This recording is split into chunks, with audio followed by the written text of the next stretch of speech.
So, what was it like to be here at the Daytime Emmy Awards? It's incredible to be here today. Are you kidding? And we're celebrating being on our show, Days of Our Lives, being on the air for 60 years. That is incredible. I'm really grateful, and I just feel so stoked to be here to celebrate the talent, the people in front of and behind the camera. I mean, it takes a lot to keep a show going for 60 years. Like, it's so incredible. So I'm over here just pinching myself. I know you can't talk much about what's going on with your storyline, although I'm not sure if you remember. 10 months. But you guys are on a break right now, I'm understanding, correct? We are, yeah. So the brain is really rusty because we're on a break, and it's been a while since since what you're seeing now, since we filmed what you're seeing now. So yeah. So the interesting thing, I've always said this, is that the Emmys this year are taking place in October, based on calendar year 2024. But then some of the people who are nominated may have filmed their episodes that they submitted from 2023. Yeah. It's scary. So imagine them trying to remember what they're saying. Yeah. But the reason I'm asking is because you're now working with Michael Rourke, Yeah. who's playing on the show. And of course, the character he's playing had a prior experience with Stephanie that wasn't the best. Oh. So what's it like to revisit that storyline? I know you weren't playing the character at the time. No, but I Googled that hot tub scene. He held her head underwater in a hot tub. I'm like, Jeremy, what? And so I watched that before we started filming everything, and I was like, that's all I needed to see. Now I know how Stephanie feels about this guy. But you know what's hard is that Michael Rourke, who plays Jeremy now, he's lovely. Like, he's such a sweetheart, such an angel. And so I'm like, how do I have this like, you know, this tension with you? Like, you're so wonderful.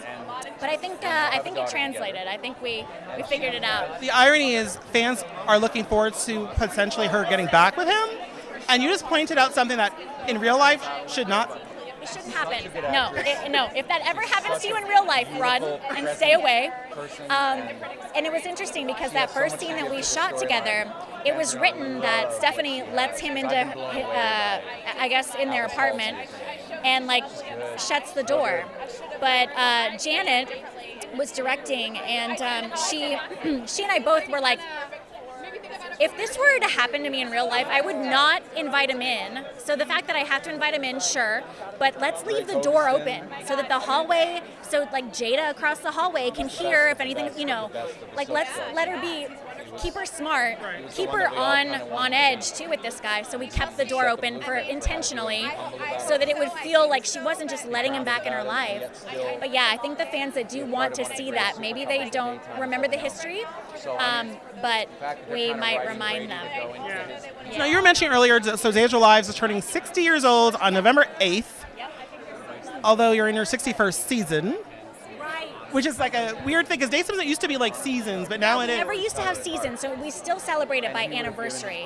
So we think of it as like a birthday. So it is 60 years as a birthday. But I think the season thing only started when we transitioned over to Peacock, and they had to sort of separate us by season. Like by listings, right? Mm-hmm. Yeah, so I think that's why that happened. But even still, the show's renewed through season 63.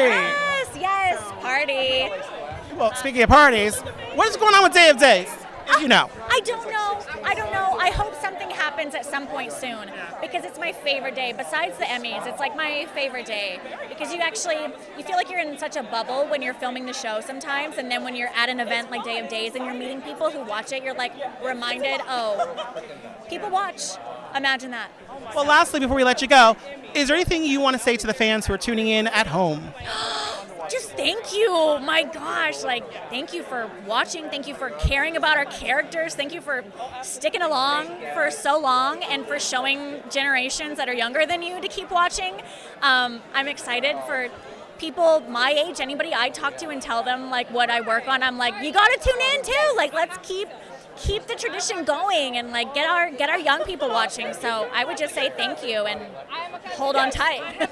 Well, congratulations all around, and we'll see you inside. Thank you. So good to talk to you. Yes, take care.